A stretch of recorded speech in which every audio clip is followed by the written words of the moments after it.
Баршаңызға қайырлы күн достар. Бүгін біз пеште пісетін мамықтай жұмсақ болып шығатын пирожкилер дайындайтын боламыз.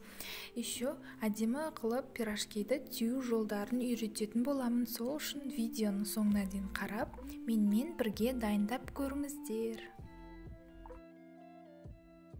Ең алдымен ыдысқа жылы сүтімізді құямыз.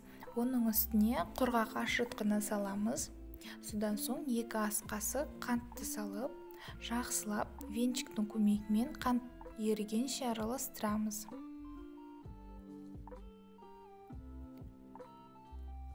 Бір келкі болғаннан соң үстіне тұзды қосамыз. Ерітілген сары майымызды құямыз.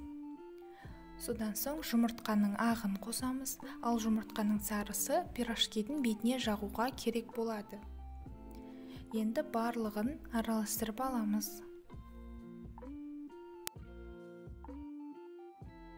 Енді сұйық массамыздың үстіне електен өткізілген ұнның жартысын қосамыз да лопаткамен араластырамыз. Содан соң ұнның барлығын қосамыз да қолымызбен жұмсақ етіп қамыр илейміз. Қамырды кемінде 5 минуттай илеңіздер. Бізде осындай бір келкі өте иілгіш әдемі жұмсақ қамыр пайда болады. Енді бұл қамырдың бетіне пищевая пленканы жауамыз. Сосын сүлгіні жауып, жарты немесе 1 сағатқа ашытуға жібереміз. Енді пирожкидің салмасын дайындаймыз. Ол үшін суда піскен картоптың үстіне зира, тоз, бұрыш қалауларыңыз бойынша дәмдеуіштер салсаңыздар болады. Сосын міндетті түрде қуырылған пиязды саламыз да жақсылап картоп езетін құрылғының көмегімен езіп аламыз. Пиязды қуырып салсаңыздар, пирожки өте дәмді болады. Міне біздің начинкамыз осындай болып шығады.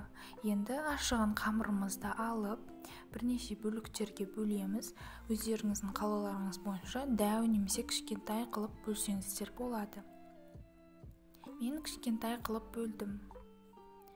Барлық қамырларды бөліп, домалақтап шығамыз. Енді пирожки жасауға кірісеміз. Оқтаудың көмегімен әр қамырды алып, жайып аламыз. Тым қалың, тым жұқа емес, орташа қалыңдықта жаямыз да, ортасына начинкасын салып, әдемі қылып түйеміз. Бұл түйу жолы өте оңай, сол үшін видеоны мұқият қарасаңыздар, тез үйреніп аласыздар. Осылай шымшып түйеміз. Міндетті түрде пирожкимізді қатты қысып түйеміз, өйткені пирожкиді бос қылып түйсеңіздер, піскен кезде ашылып кетеді. Осылай ортасына барлығын жинай береміз. Тура шаш өрген сияқты қылып түйеміз. Бұл түйу әдісін бір үйреніп алсаңыздар, манты, самса барлығына қолдана берсеңіздер болады. Өте әдемі болып шығады, қараңыздар. Пирожкилеріміздің барлығын протезинге орналастырып, жаңа алып қойған сары уызымыздың үстіне кішкене сүт қосып жіберіп, барлық пирожкилердің бетіне жағып шығамыз. Пирожкилерімізді 180 градуста қызып тұрған пеште 25-30 минуттай пісіріп аламыз. Біздің сүп-сүйкімді өте әдемі пирожкилеріміз дайын. Міне менің сол қолымдағы пирожки қысып түймегеннің себебінен ашылып кетті. Бұлай сіздерде қайталанбасын. Пирожкиді міндетті түрде дайындап, дәмін көріңіздер. Баршаңызға сәттілік. Сіздермен болған Раушан.